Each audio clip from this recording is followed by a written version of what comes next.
오늘의 플러스 돈의 흐름을 통해서 우리의 증시 다음 단계를 전망해 봅니다. 이다솔 메리츠증권 강남 프리미어 센터 지점장 모셨습니다. 어서 오세요. 반갑습니다. 이다솔입니다. 지점장님, 요즘 네. 우리 증시가 코스피 5천을 목전에 두고 있는 것 같습니다. 그런데 지점장님께서는 이런 상승세의 원인을 좀 남다르게 세계적인 큰 흐름에서 해석하신다 이렇게 들었습니다. 어떤 내용인지 설명 좀 해주세요. 사실 뭐 제가 갖고 있는 특별한 남다른 시각은 아니고요. 아마 그 증시를 오래 보시고 자세히 보시는 분들은 어느 정도 지금 분위기에 대해 공감을 좀 하실 것 같은데, 그러니까 지금 뭐 코스피가 상승하는 이유들이 여러 가지들이 있습니다만, 이제 그 중에 이제 여러 가지 축 중에 이제 하나가 이제 전 세계 이제 글로벌 자산들이 사실 지난 한 2001년, 2002년 이후에 굉장히 미국 중심으로 쏠려가는 경향들이 강했었거든요. 네. 그게 비단 한국뿐만이 아니라 뭐 일본도 그랬고 유럽도 그랬고 전 세계에서 뭔가 투자를 하는 사람이라고 하면 다 뭔가 미국 자산을 취득하고 싶어하는 움직임이 강했습니다. 네. 근데 사실 그 배경에는 결국은 돈이라는 거는 이자를 많이 주는 나라로 가고 싶은 게 본성이거든요. 네, 이자 수익 이런 그렇죠. 거죠. 네, 기본적으로 내가 맡겼을 때 이자가 더 많이 나올 수 있는 국가로 가고자 하는 경향이 강하고, 예. 혹은 내가 이제 뭐 이자를 좀 덜 낸다고 하면 좀 위험을 좀 감수할 수 있는, 위험을 감수해서 높은 수익을 추구할 수 있는 이런 것들 추구하게 되는데, 네. 그 우크라이나 전쟁이 이제 발생하고 이제 글로벌 인플레이션이 화두가 됐을 때 네. 사실 미국을 제외한 거의 대부분의 국가가 저성장이었어요. 네. 그러다 보니까 미국이 가장 안전한 경제이면서도 가장 고성장하는 경제 중에 하나로 이제 평가를 받았었고, 그리고 이제 어쨌든 미국이 금리를 한참 올렸을 때 뭐 기본적으로 4% 이상의 금리를 노릴 수 있는 상황이다 보니까, 그러니까 개인도 그랬고 뭐 기관들도 그랬고 그냥 어떻게 하면 내가 좀 더 미국 자산 비중을 많이 가져갈까, 이게 이제 글로벌 화두였다고 할 수 있죠. 이제. 예. 그런 측면에서 이제 뭐 채권도 그랬고 증시도 그랬고 미국 중심으로 가던 흐름들이 작년부터 조금 변화에 이제 좀 그 포인트들이 생긴 것 같아요. 이제 네. 물론 그 배경에는 이제 미국이 이제 금리 인상 사이클을 이제 종료하고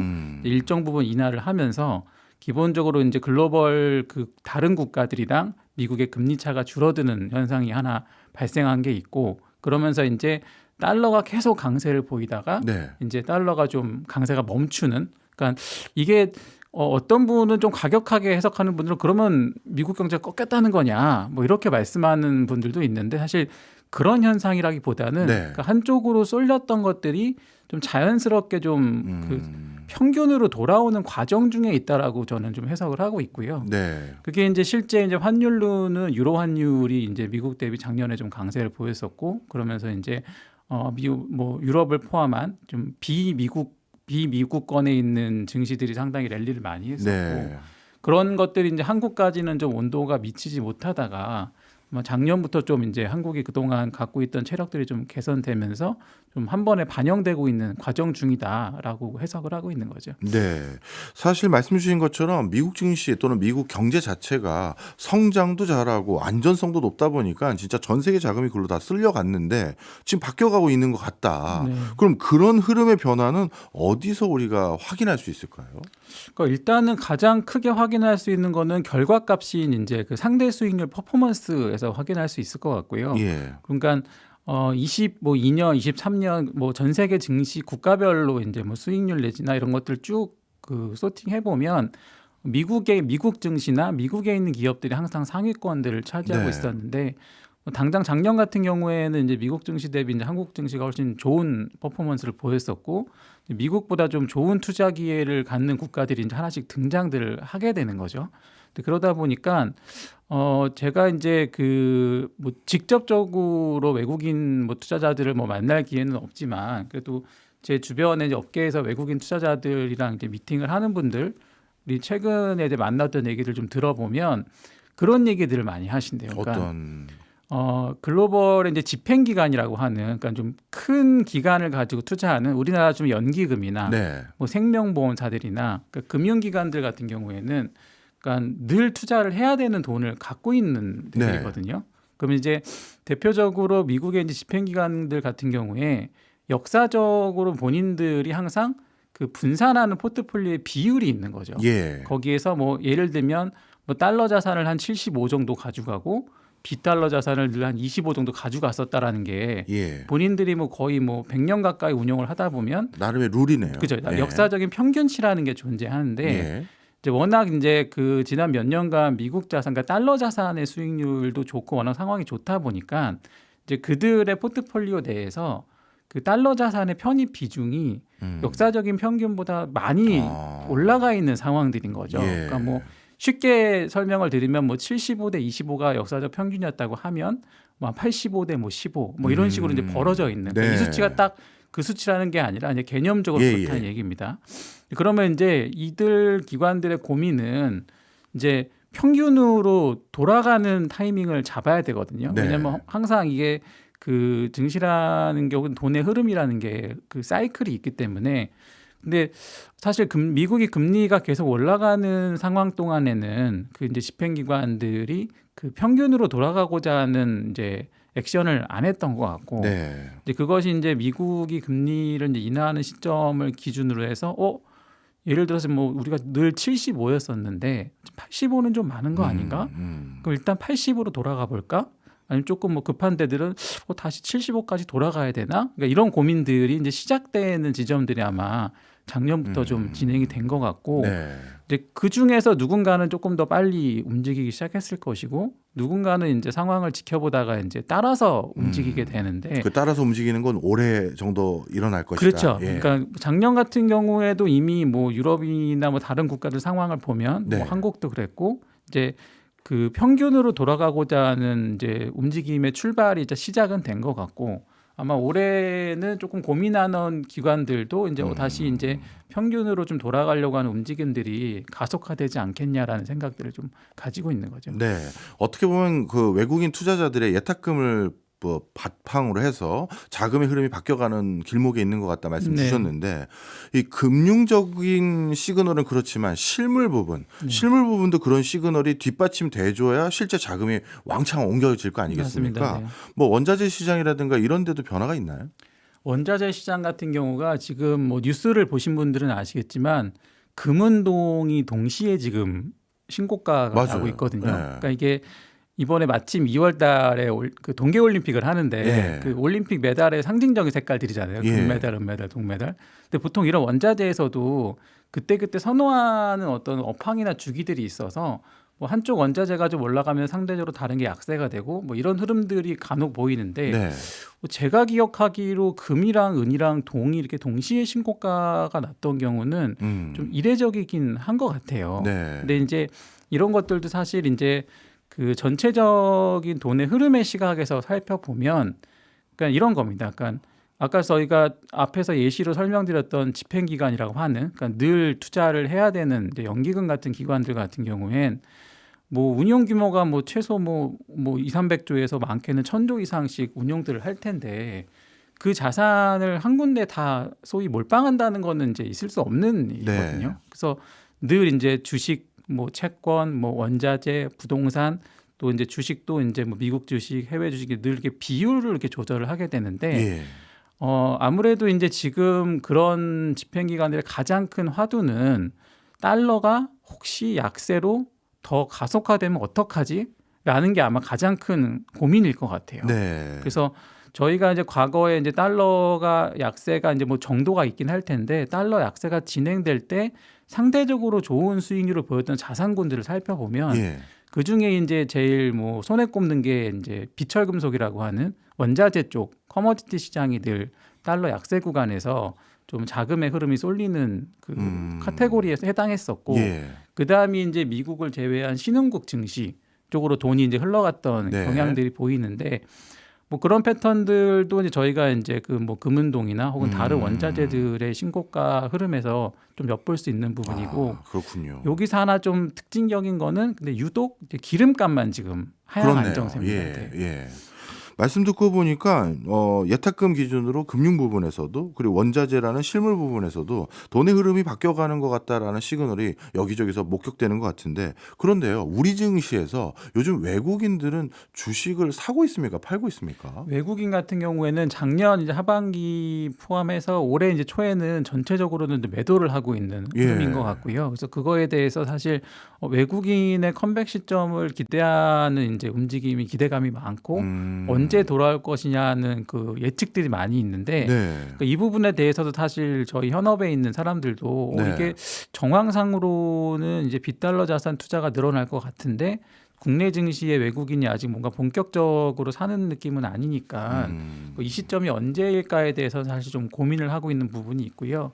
근데 이게 그 약간 국가별로 온도차가 좀 있는 것 같아요. 그러니까 이제 전통적으로 한국 증시에서 많이 활동하는 외국인 자금들은 이제 소위 이제 뭐 홍콩이나 싱가포르를 네. 베이스로 해서 그쪽에서 이제 집행을 하는 이제 기관 투자자들 자금이 좀 많은 편이었고 예.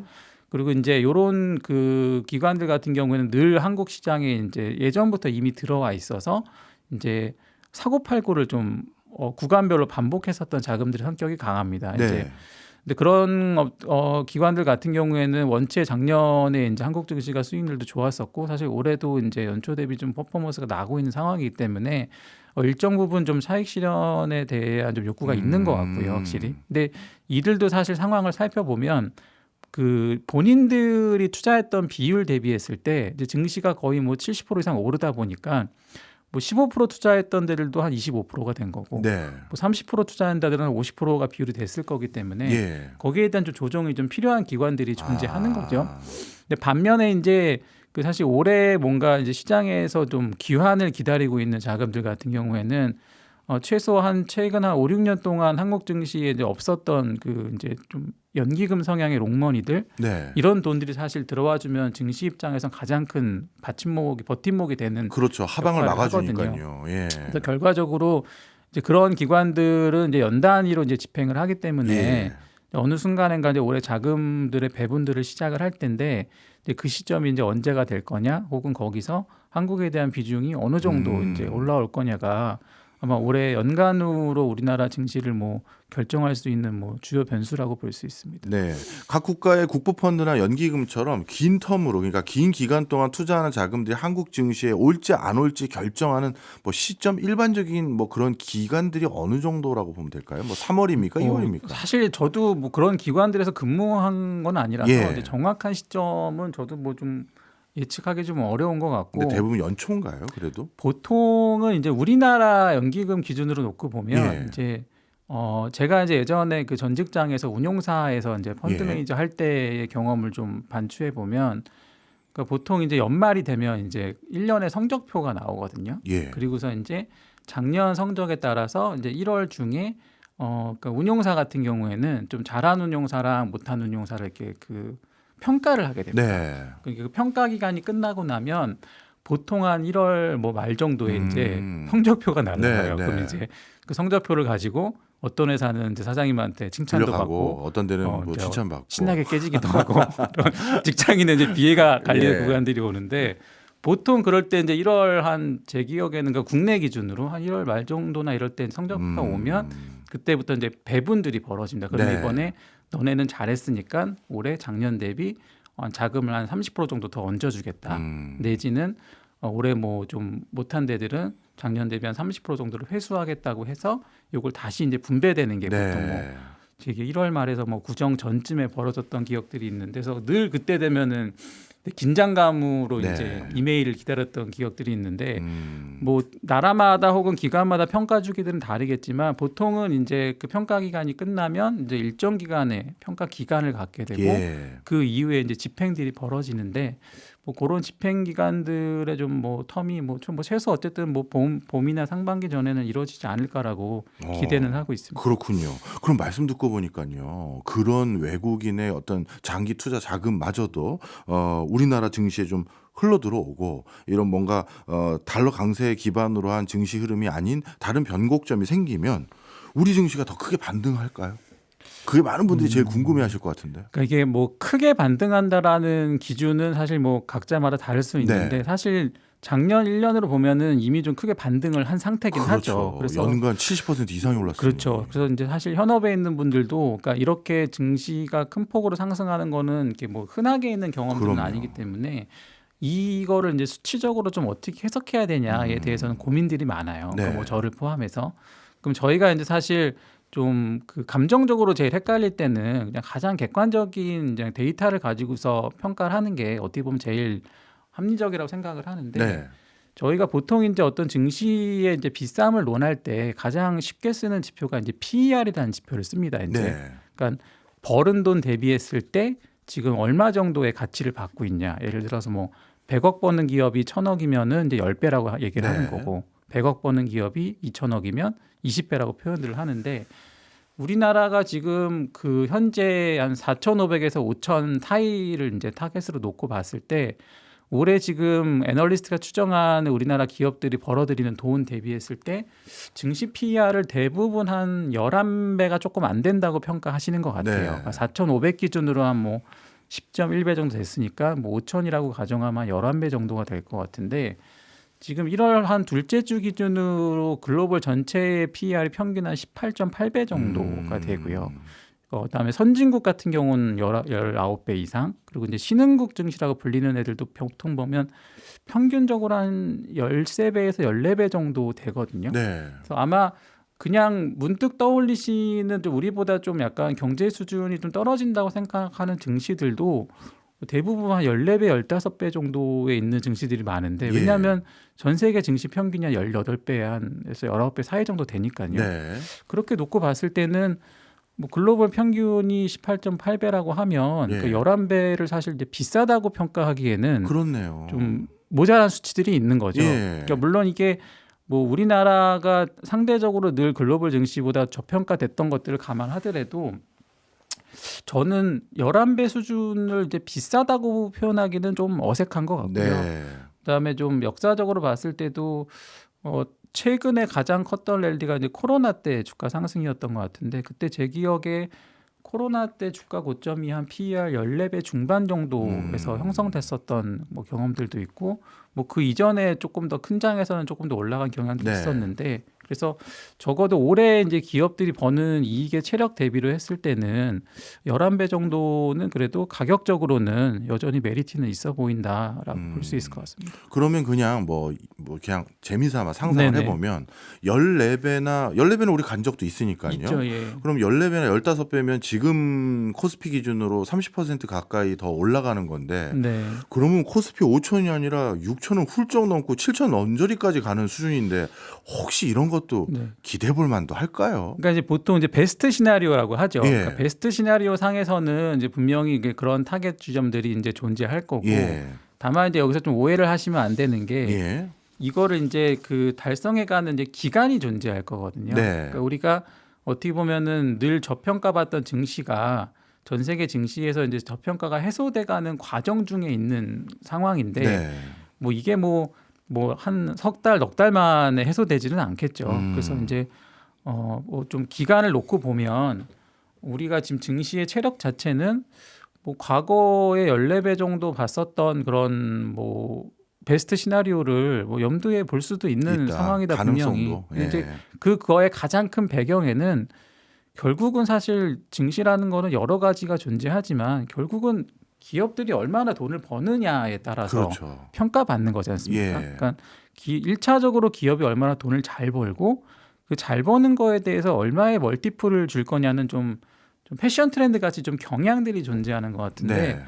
어찌됐건 올해 이제 대부분 그 애널리스트가 추정하는 이익을 좀 총 합산을 해보면 분명 이제 반도체 기업이나 뭐 여러 가지 기업들을 중심으로 뭐 400조 이상의 영업이익을 지금 번다라고 추정들을 하고 있으니까 네. 그런 면에서는 확실히 한 2, 3년 전보다는 국내 기업들의 이익 체력은 많이 좋아진 건 사실입니다. 이제 네. 그거를 이제 어떻게 평가해 줄지는 이제 시장의 몫인데 네. 네. 뭐 개인들도 그렇고 뭐 외국인 기관 뭐 동시다발적으로 어찌된 간에 이익이 좋아지는 흐름들은 늘 증시가 선호하는 흐름들이기 때문에 네. 그런 관점에서 자연스럽게 종목 얘기를 한번 여쭤볼게요. 네네. 우리 증시야 반도체 비중이 워낙 크니까 네. 반도체 성적이 좋으면 네. 종합주가지수도 오를 가능성이 높은 건데 네. 최근 미국발 관세 이슈가 또 불거지고 있는 것 그렇죠. 같습니다. 네. 특히 반도체를 중심으로요. 네네. 이거가 발목을 잡지는 않을까요? 그러니까 사실 관세는 작년부터 늘 변수였었고, 그러니까 사실 이게 언제든 발목을 분명히 잡을 수 있는 이슈입니다. 근데 이제 저는 올해는 관세를 조금 작년보다는 다른 시각으로 봐야 된다고 생각을 하는데, 그러니까 이게 관세를 이제 얼마나 때릴 거냐도 중요하지만 관세를 이제 왜 때리냐를 사실 좀 생각을 해봐야 되는 네. 거거든요. 그러니까 트럼프가 4년 임기인데, 그러니까 1년 차 때는 관세를 갖고 협상을 했었고, 이제 본인의 임기가 이제 3년이 남았거든요. 네. 그럼 이제 어쨌든 이 정부도 자기의 정권 기간 안에 하고자 하는 목표가 있을 거지 않습니까? 예. 그럼 이제 사실 2년 차 때는 그 목표를 달성하기 위한 일을 해야 될 때라고 생각을 해요. 예. 또 그런 면에서 트럼프가 지금 하겠다는 거는 이제 중국과의 장벽을 좀 그 격차를 좀 늘리겠다. 그리고 제조업을 다 복귀시켜서 미국에서 직접 생산하는 AI 혁명을 이루고 싶은 게 어떻게 보면 단순한 목표 중에 가장 명쾌한 목표 중에 하나인 것 네. 같은데, 그러려면 결국은 뭘 지어야 됩니다. 그렇죠. 공장도 지어야 되고요. 그다음에 생산도 해야 되고 전기나 전력도 깔아야 되고. 근데 작년에 뉴스 흐름들을 잘 살펴보시면 깔겠다라고 발표들만 많이 했지 예. 실제 깔았다는 건 없어요. 그렇네요. 그러니까 데이터 센터를 앞으로 내가 짓겠다. 예. 뭐 내가 뭐 발전소를 짓겠다. 뭐 반도체나 자동차를 미국에서 생산하겠다라는 선언들만 존재했었지. 실제 이제 그 공장이나 발전소들이 지어져서 혹은 완공돼서 돌아가서 그게 미국 사람들의 고용으로 창출됐다. 이런 흐름까지는 이제 아직 안 나왔었거든요. 그러니까 그런 관점에서 보면 사실 작년은 그 미국이, 그러니까 트럼프가 미국을 다시 위대하게 만들겠다는 본인의 공약을 지키기 위한 룰을 세팅하는 과정이었다고 저는 생각을 해요. 예. 그래서 룰을 세팅하는 과정이 있었고, 그럼 우리가 룰이라는 거는 게임을 하려고 만드는 거지 룰 만드는 것 자체가 게임은 아니지 아니죠. 않습니까? 예. 그러니까 결국은 어떤 관세 협상도 궁극적으로는 본인의 공약을 달성하기 위한 게임을 하기 위한 협상인 거지 네. 그거 자체가 게임은 아니라고 생각하는데, 그런 측면에서는 저는 올해는 게임을 하는 해가 될 거라고 봅니다. 그렇지 않고서는 이제 3년 남았는데 더 이상 본인이 이제 보여줄 수 있는 게 없거든요. 네. 그래서 뭐 이 관세가 뭐 어제도 뭐 그린란드 가지고 뭐 유럽이랑 치고받고 되게 좀 무서운 네. 단어들이 오고 간 것 네. 같은데, 그래도 우리가 조금 더 냉정하게 바라보면 이 오고 가는 거친 말 뒤에 이제 숨은 의도들을 우리가 살펴보면 분명히 올해부터는 이제 게임을 해야 되는 시기이기 때문에 이제부터는 무언가를 이제 지어야 됩니다. 이제. 알겠습니다. 그 짓는 과정에서 어쨌든 한국에 좀 필요한 제조업의 분야들이 분명히 있기 때문에 예. 그런 측면에서 살펴보면 올해는 실제 실적으로 반영될 가능성도 그렇죠. 높다. 누가 가서 질가를 고민해야지 네. 이제 룰을 고민한 시기는 지난 것 같아요. 또 한 가지 우리가 그 증시에 주목할 흐름 중에 네. 지금 반도체가 너무 끌고 가는 것 같아요. 혼자 네네네. 독주하면서. 그런데 시장에 뭔가 새로운 신고가를 갱신하기 위해서는 새로운 주도주 테마들 이런 것들이 형성돼야 되지 않겠습니까? 네네. 우리 지점장님이 보시기에 2026년에는 새로운 주도주, 주도 섹터 이런 것들이 좀 보이세요? 그러니까 사실 뭐 주도 섹터라고 하는 것들이 이게 뭐 교체가 되기도 하고 기존 게 가기도 하는데, 그러니까 뭐 사실 이번 올해 같은 경우 저도 이제 고민하고 있는 여러 가지 이슈 중에 하나가, 그러니까 우리가 지금 뭐 소위 최근 한 3, 4년 동안의 글로벌 증시의 상승을 AI 혁명이라는 단어로 설명을 하지 않습니까? 네. 그 사실 이번 사이클은 AI에 대한 뭐 투자와 기대와 어떤 준비로 시작을 했었고, 이 AI 혁명이 끝나면 아마 뭐 우리를 포함해서 글로벌 증시도 이제 끝날 것이고, AI 혁명이 지속되면은 계속 기회가 있을 거라고 저는 생각을 하는데, 그러면 뭐 여러 가지 아이디어로 뭐 다양한 투자 관점을 넓혀볼 수 있겠지만, 그래도 최소한 AI 혁명에서 벌어지는 이슈 안에서 놀아야 된다는 생각은 좀 계속 하고 있어요. 네. 그래서 그런 관점에서 뭐 반도체는 지금 AI 투자하는 관점에서 없어서는 안 되는 거의 필수 원자재처럼 돼가고 있기 때문에 올해도 여전히 반도체 쪽에 대한 공부를 좀 계속 해야 된다라는 생각에는 뭐 변함이 없고요. 네. 근데 이제 반도체만 놓고 봤을 때 조금 이제 변화가 좀 계속 벌어지고 있는 것 중에 하나는 이제 여기도 좀 확산이 벌어지고 있는 것 같아요. 예. 그러니까 GPU부터 출발해서 그러니까 한 3년 전에는 엔비디아의 GPU만 사람들이 열광을 하다가 그렇죠. 이게 점점 아이템이 좀 늘어나는 국면인 예. 거죠. 그게 이제 GPU에서 그다음에 HBM이라고 하는 특수 메모리로 옮겨갔고 작년부터는 이제 DDR5라고 하는 일반 D램도 모자라기 시작하면서 이제 소위 이제 삼성전자가 하이닉스 대비 좀 언더퍼폼하다가 치고 나가는 국면들이 왔었고 네. 이게 또 여기다가 이제 AI가 요새 뭐 많이 들어보신 학습형에서 추론형으로 가면 이제 D램을 넘어서서 이제 낸드 플래시도 모자란다는 이제 보고서들이 계속 나오고 있어요. 네. 그러면 이제 D램에서 낸드까지 확산될 수가 있고 그 이런 것들이 전체적으로 이제 완성 반도체에서 소위 부품이나 장비라고 하는 소부장까지 이제 확산되는 흐름들이 시간을 걸쳐서 계속 이렇게 펼쳐지고 있는 흐름이라고 보거든요. 네. 근데 그런 면에서는 뭐 올해 반도체를 보시는 키워드는 여전히 지금 잘하고 있는 돈을 잘 버는 반도체들도 여전히 봐야 되고 이 흐름이 결국은 GPU부터 최종단까지 확산돼가는 흐름이기 때문에 이 확산이 어디로 될지에 대해서도 연초에 준비를 잘 해보면 충분히 기회가 있을 거라고 봐서 네. 반도체는 여전히 계속 좀 중심을 잡고 공부해야 되는 섹터라고 봅니다. 네. AI와 반도체, 그 반도체와 AI의 주도 흐름이 옆으로 확산되고 있다라는 걸 주목해야 된다. 그렇죠. 그러니까 한 이렇게. 명만 잘하던 시장에서 예. 이제 잘하는 애들이 뭐 10개, 20개, 예. 100개씩 늘어나고 있는 상황이죠. 이제. 하긴 AI 테마가 뭐 단기간에 바뀔 건 아니었으니까요. 네. 그런 측면에서 앞으로 거기에서 우리가 저평가되어 있는 섹터나 산업들을 또는 기업들을 더 찾아볼 필요는 있겠네요. 지금까지 쭉 이런저런 말씀을 해주시면서 우리 증시의 기대감을 더 가져볼 만한 이유들도 많이 얘기를 해주셨습니다. 그런데 마지막으로 뭐 그래도 걱정해야 될 우리가 중요 변수들도 있을 거 아니겠습니까? 시장이라는 게 항상 기대만큼 항상 그 기대처럼 다 가는 건 아니니까요. 그렇죠. 어떤 변수들을 우리가 좀 주목해야 될까요? 그러니까 사실 올해 뭐 제일 걱정되는 변수는 결국은 우리가 얘기했던 AI 혁명이라는 거의 흐름이 예. 원활하게 진행될 거냐인데 작년에도 이 노이즈가 잠깐 있었는데 그러니까 여태까지는 글로벌 빅테크들이 워낙 돈을 잘 버니까 예. 본인들이 버는 돈을 가지고 계속 데이터 센터 투자하고 메모리 구매하고 이 흐름들을 지속했었거든요. 근데 이런 것들이 이제 원체 투자 규모들이 커지니까 이제는 좀 부채를 조달해서 투자를 하는 이제 흐름들, 그러니까 뭐 100%는 아니지만 그런 흐름들이 나타나면서 네. 현금 흐름에 좀 의문이 든다는 보고서들이 작년 연말에 좀 많이 있었어요. 그때 이제 AI가 이제 버블인 거 아니냐, 뭐 끝이 아니냐 이런 논쟁들이 많이 있었는데, 그러니까 사실 이런 논쟁들은 올해 이제 연간 내내 일단 있을 것 같기는 한데, 그러니까 결국은 우리가 이제 그 기대하는 그 AI에 필요한 여러 가지 그 뭐 자재들이나 이런 장비나 이런 것들이 결과적으로는 어떤 돈으로 얼마나 조달할 수 있느냐가 이제, 그러니까 왜냐하면 똑같이 트럼프의 그 공약과 마찬가지로 작년에는 계획들을 발표했지만 올해는 이제 실행을 해야 되는 네. 단계이기 때문에 내가 100개를 짓고 싶은데 돈이 모자라거나 자재를 못 구하면 100개를 못 지을 수도 있는 거거든요. 그래서 아마 올해 좀 뭐 여러 가지 노이즈가 난다고 하면 이런 그 실제 발표했던 투자 계획들이 얼마나 좀 잘 이행되느냐를 아마 네. 잘 관찰하고 싶어 할 거고, 투자자들이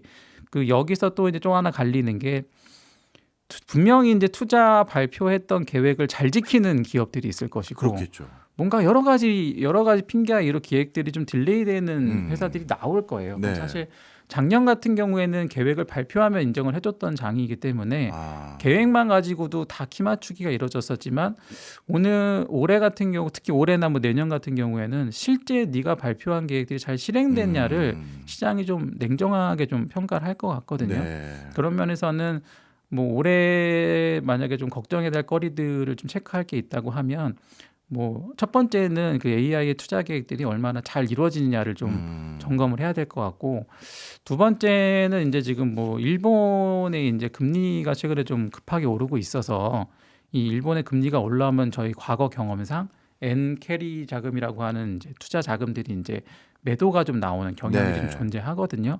근데 그런 것들이 항상 보면 우리가 예상 못했던 변곡점을 건드려서 뭔가 위기들이 오곤 했었는데 그 일본의 금리가 뭐 인플레이션이 발생하고 있기 때문에 올라가는 추세는 뭐 어쩔 수 없는 것 같지만 속도가 좀 너무 빠르라서. 과하지 네. 않을까에 대해서는 좀 관찰할 필요가 있을 것 같습니다. 알겠습니다.